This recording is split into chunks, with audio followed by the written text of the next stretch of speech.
Sir Aqib here. उम्मीद करता हूँ कि आप तमाम लोग खैरियत से होंगे। तो आज का जो क्लास 9 की मैथ में हमारे पास एक्सरसाइज है वो है एक्सरसाइज 1.3। तो 1.3 का फर्स्ट क्वेश्चन जो है उसकी जाने बातें हैं। तो फर्स्ट क्वेश्चन आपके पास क्या है, which of the following matrix are conformable for addition. इनमें से कौन से मैट्रिक्स आपस में जमा हो सकते हैं, मतलब ऐड हो सकते हैं, कौन से ऐड एडिशन के लिए कंफर्मेबल हैं, ठीक है, मौसर हैं। तो देखें, आपने सबसे पहले मैं आपको बताऊं कि जब भी आप मैट्रिक्स को ऐड करते हैं तो उनमें एक बात देखते हैं और वो ये देखते हैं कि आया उनके जो है वो नंबर ऑफ रोज और नंबर ऑफ कॉलम दो मैट्रिक्स के सेम है। मतलब कि अब मैट्रिक ए और मैट्रिक्स बी वो तब आपस में प्लस हो सकते हैं, ऐड हो सकते हैं, जब उन दोनों मैट्रिक्स के नंबर ऑफ कॉलम भी एक जैसे हों और नंबर ऑफ रोज भी एक जैसी हों। तो अब आप टॉपिक की जाने आए तो देखिए, हमारे पास ये जो ए मैट्रिक्स है इसमें मैंने आपको 1.1 में भी बताया था, ठीक है, कि अब देख हमने इसमें मैट्रिक्स की नंबर बताने हैं, ऑर्डर बताने हैं। तो आप देखें इसमें कॉलम कितने हैं, एक और दो। जो ऊपर से नीचे की जाने आते हैं वो कॉलम होते हैं। तो इसमें कॉलम कितने हैं, दो, और जो इस तरफ जाती हैं, ठीक है, वो रोज होती हैं। मतलब ये वाली दो रोज और ऊपर से आने वाले दो कॉलम। अब ये एक कॉलम और ये दूसरा कॉलम, और ये एक रो और ये दूसरी रो। तो इसका ऑर्डर क्या बना, 2/2, ठीक हो गया। तो इसका ऑर्डर तो 2/2 बना। अब इसके साथ वो वाला मैट्रिक्स ऐड होगा जिसका ऑर्डर 2/2 ही बने। तो हम देखते हैं, हमें यहां से सामने नजर आ रहा है कि ई सेट जो है, इन सारे सेट्स में मैट्रिक्स में ई मैट्रिक ऐसा है जिसमें देखे दो कॉलम और दो रोज हैं, ठीक है। तो इसका ऑर्डर भी क्या है, 2/2। तो अब हम आंसर में क्या लिखते हैं, आंसर में लिखते हैं कि matrix A and E are conformable for addition because they have same order, ठीक हो गया। इनका ऑर्डर सेम है, मतलब नंबर ऑफ रोज और नंबर ऑफ कॉलम सेम है।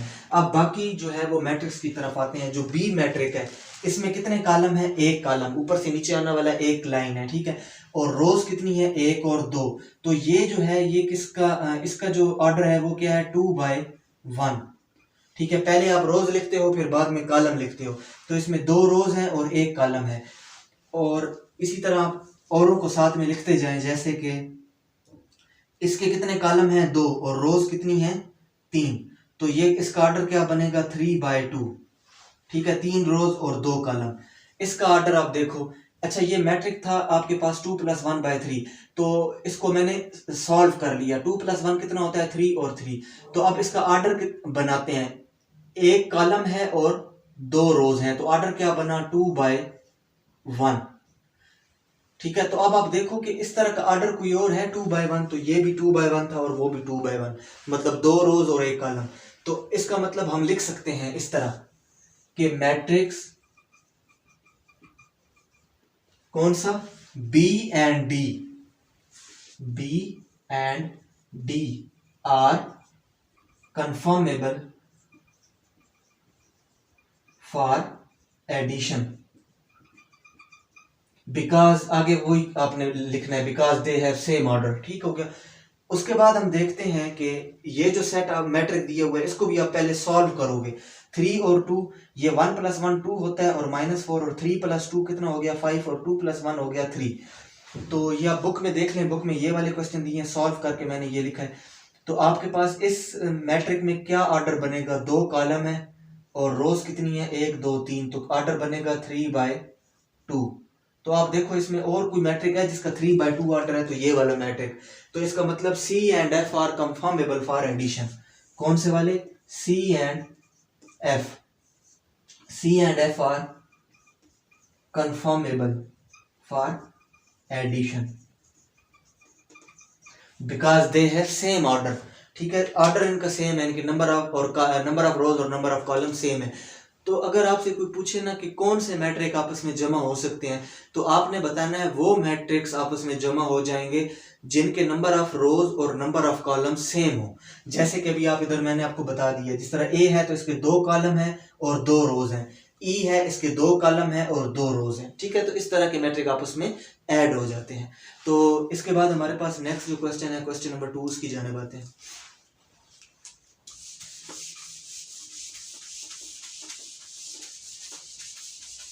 पास जो एक्सरसाइज 1.3 का क्वेश्चन नंबर 2 है वो है find the additive inverse of the following matrix.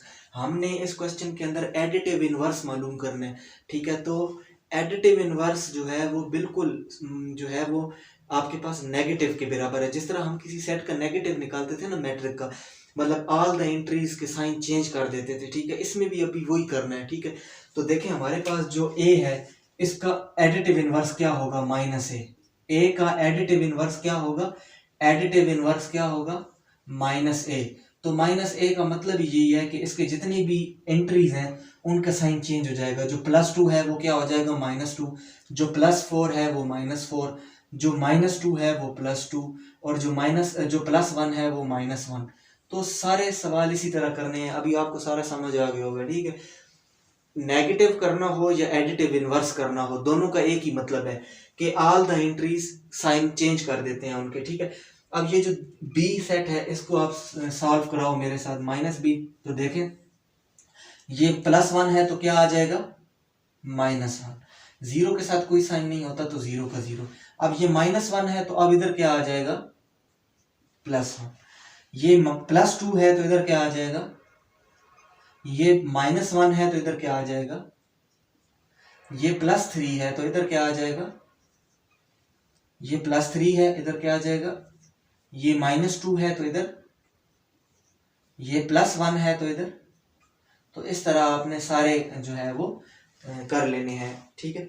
इसको कहते हैं एडिटिव इनवर्स। क्या कहते हैं, एडिटिव इनवर्स। एडिटिव इनवर्स भी कहते हैं, नेगेटिव भी कहते हैं। उसके बाद ये सी है तो इसका क्या आ जाएगा, -c। और -c के अंदर ये -4 हो जाएगा और ये +2 हो जाएगा। तो ये क्वेश्चन जो है ये भी आपको मैं कर देता हूँ। इसमें -d है तो ये हो जाएगा -1 0। ये -3 है तो अब क्या हो जाएगा, +3। ये -2 है तो अब क्या हो जाएगा, +2। ये +2 है तो अब क्या हो जाएगा, -2। ये +1 है तो अब क्या हो जाएगा, -1। तो सिंपली इस तरह आपने सारे कर लेने।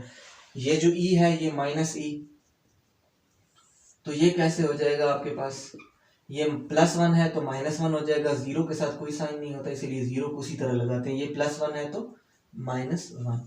उसके बाद ये आपके पास सेट है f, तो ये -f अब क्या हो जाएगा, देखें ये +√3 था, अब ये -√3 हो जाएगा। ये +1 था, ये -1 हो जाएगा। ये -1 था अब +1 हो गया और ये +√2 था अब -√2 हो जाएगा। तो सिंपली ये वाले क्वेश्चन आपने इस तरह कर लेने हैं। ये इनको आप नेगेटिव भी कहते हो और एडिटिव इनवर्स भी कहते हो। एडिटिव इनवर्स और नेगेटिव का एक ही मतलब है, ठीक है, कि आपने जो मैट्रिक्स के अंदर की एंट्रीज हैं उनके साइन को चेंज कर देना है, ठीक है। तो नेक्स्ट जो है क्वेश्चन नंबर 3 के साथ नेक्स्ट लेक्चर में मैं हाजिर हो जाऊंगा आपके पास। तब तक के लिए अपना ख्याल रखिएगा, मेरा चैनल सब्सक्राइब कर लें ताकि हर आने वाली वीडियो आप तक बआसानी पहुंच सके। अल्लाह हाफिज़।